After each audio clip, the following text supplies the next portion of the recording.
যে মানুষটার জীবনে কোনোদিন ভালো করে খাইতে পারে নাই, সুন্দরী নারীকে বিয়ে করতে পারে নাই, ভালো বংশধীকে বিয়ে করতে পারে নাই, লাল গালিচা ঘুমাইতে পারে নাই, কিন্তু আল্লাহকে বলে নাই, এমন গরিব মুসলমান আপনাদের এলাকায় আসেনি? আরো যেরকম আসেনি?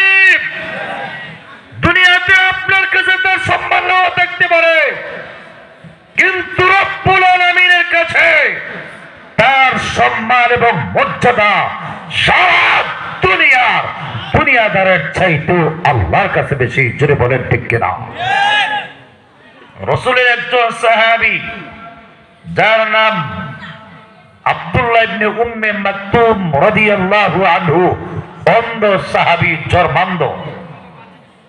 আল্লাহর নবী মক্কার বড় বড় নেতা আবু জাহেল, উতবা, সাইবা, আস ইবনে ওয়াইল, ওয়ালিদ ইবনে মুগিরা, বড় বড় নেতা, সব লিডারদেরকে নিয়ে আল্লাহর নবী বসা, দ্বীনের দাওয়াত দিচ্ছেন, বক্তব্য দিচ্ছেন, ইসলাম সম্পর্কে বোঝাচ্ছেন।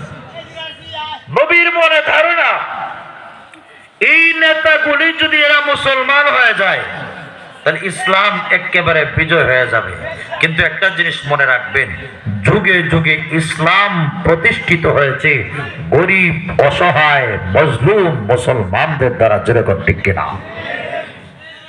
আর না হয় আল্লাহর নবীর যুগে হযরত বেলাল, খাব্বাব, সুমাইয়া, এর মতো দুর্বল মুসলমান, এদের মাধ্যমে আল্লাহ ইসলামকে শুধু সৌদি আরব থেকে বাংলাদেশ পর্যন্ত পৌঁছে দিয়েছে। আবু জাহেল, উতবা, সাইবা, মক্কার বড় বড় নেতাদের মাধ্যমে ইসলাম প্রতিষ্ঠিত হয় নাই। জোরে আওয়াজ দিয়ে বলুন ঠিক কিনা?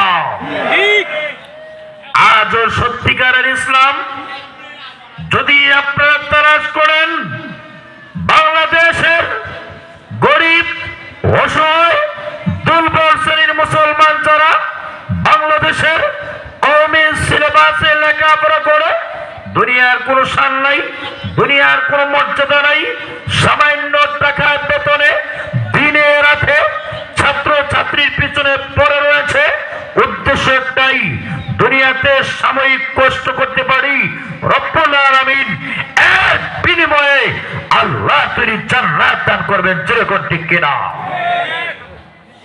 বাস্তব উদাহরণটাকে দেখেন। মনে করেন আপনাদের মাদ্রাসার মুহতামিম সাহেব হযরত মাওলানা সাইফুল ইসলাম সাহেব বারাকাল্লাহু ফি হায়াতিহি, বেতন মুহতামিম সাহেব বড় জোরে সর্বোচ্চ 15 থেকে 20,000 হবে, এর চাইতে বেশি না, সর্বোচ্চ এত না, মানে 10,000 নাকি? তাহলে বলুন তো দেখি, 10,000 টাকা এখানে যারা ভালো ব্র্যান্ডেড সিগারেট খান, যারা বেনসন, স্টার ফিল্টার, দামি দামি সিগারেট খান, এরার মাসও পান এবং সিগারেটের পয়সাই মাসও 10,000 টাকা। জোরে ঠিক কিনা? হুজুরের বেতন 10,000, কিন্তু অনেক সময় আল্লাহ শুকুর মনের মধ্যে আনন্দ হয়, গায়ের লেবাস, পাঞ্জাবি, টুপি, বড়ি, লঙ্গি, জুতা দেখে হুজুর বেতন কত? বলে 10,000। গায়ের কাপড়ে আর যেভাবে মুসমাইরা সুপারি মুখ দিয়া ফিকটা ফালা, আলোতে বোঝা যায় মাসক 2 লক্ষ টাকার বেতন পান। যেরকম ঠিক কিনা? 2 লক্ষ টাকার বেতন পান। কিন্তু ভাই মনে রাখবেন, এই যে কষ্ট, এই যে মুসিবত বরদাস্ত করা একমাত্র দ্বীনের জন্য। আর না হয় একজন আলেম দুঃখে দুঃখে কাউকে বোঝাইতেও পারে না, কাউকে বলতেও পারে না। আর না হয় আপনাদের প্রিন্সিপাল সাহেব, ওনার যে মেধা, ওনার যে যোগ্যতা, রিক্সার ড্রাইভার, সেও প্রত্যেক দিন 1,000 টাকা রুজি না করে বাড়িতে যায় না। যেরকম ঠিক কিনা? তার বেতন 30,000 টাকা মাসে। একজন আলেম 18 বছর লেখাপড়া করলো, যোগ্যতার অভাব নাই, মেধার অভাব নাই, পান সিগারেট বিক্রয় করলো মাসে 20-30 হাজার টাকা রুজি করা সম্ভব নয়। সব বাদ দিয়ে 10,000 টাকায় মাদ্রাসায় পড়েছে কেনে জানে দুনিয়াতে সাময়িক কষ্ট হতে পারে, দুনিয়া তো ভোগ বিলাসিতার জন্য রব্বুল আলামিন পাঠায়নি, একমাত্র আল্লাহর সন্তুষ্টির জন্য দিনে রাইতে মাদ্রাসায় পড়ে থাকে। যেরকম ঠিক কিনা? এরপরেও যদি এসব কুমটাকুমটি করেন যে হুজুর বাড়ির যায় কদিন আর টাকে কদিন কি পড়ায় না পড়ায়, এরপরও যদি কুসান বলুন তো দেখি এই আলেম দুঃখ বলবে কার কাছে? এমনি দুনিয়ার দিক দিয়ে কোনো সুবিধা নাই, আবার আপনি কুসাচ্ছেন। এই অবস্থায় মনে রাখবেন, মজলুম অবস্থায় যখন আল্লাহর কাছে মামলা করবে দুনিয়াতেও বাঁচতে পারবেন না, পরকালেও বাঁচার কোনো সিস্টেম নাই। ভাইরা আমার, আল্লাহর হাবিব বলেন যে মানুষটা দুনিয়াতে ঘর নাই, বাড়ি নাই, টাকা নাই, পয়সা নাই, কিচ্ছু নাই, কিন্তু আল্লাহকে বলে নাই। আল্লাহ জিজ্ঞাসা করবেন জান্নাতে পারেনি 1 সেকেন্ডের ডুব দেওয়াইয়া, হাল রাআইতা বুসান কাত্তু ওয়া হাল মাররা বিকা সিদ্দাতুন কাত্তু, জীবনে কোনোদিন অকল্যাণ দেখেছো? জীবনে কোনোদিন ঝড় জুলুম নির্যাতনের শিকার হয়েছো? রাসূল বলেন লোকটা জবাব দিব ফায়াকুলুল্লাহ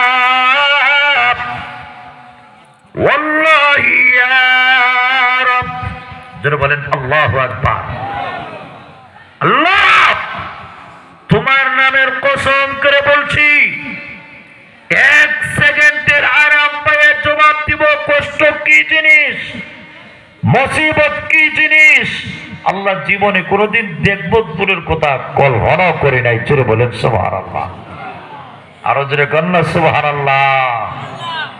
হাজরিনে কেরাম, এই কারণে যদি জীবনটারে সুন্দর না করতে পারি, আমাদের জীবনটার বড় দাম আছে। বরফের চাকা দেখছেন না, এটা সময় মতো কাজে না লাগাইলে এক সময় এমনি গল্লা শেষ। যেরকম ঠিক কিনা?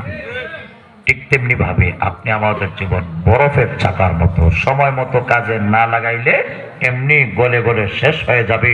পরবর্তীতে আফসোস করা ছাড়া আর কিছুই কাজে আসবে না। কেন? আমাদের জীবনটা বড় দামি। আল্লাহ আমাদের জীবনের শপথ করে বলেন অমানুষ ওয়াল আসরি, কয়েকটা ব্যাখ্যার একটা ব্যাখ্যা হইল মানুষের জীবনের কসম, যুগের কসম, মানুষের হায়াতের কসম। অমানুষ তোমার জীবনটা বড় দামি, বড় মূল্যবান, এই জীবনটা দুনিয়ার কাজে ব্যয় করে না। ব্যবসায়ীরা প্রতিদিন ব্যবসা করার পরে প্রতিদিন হিসাব করে কয় টাকা ইনকাম হইল, কয় টাকা লস হইল, কয় টাকার মাল খরিদ করা হইল, প্রতিদিন হিসাব করে।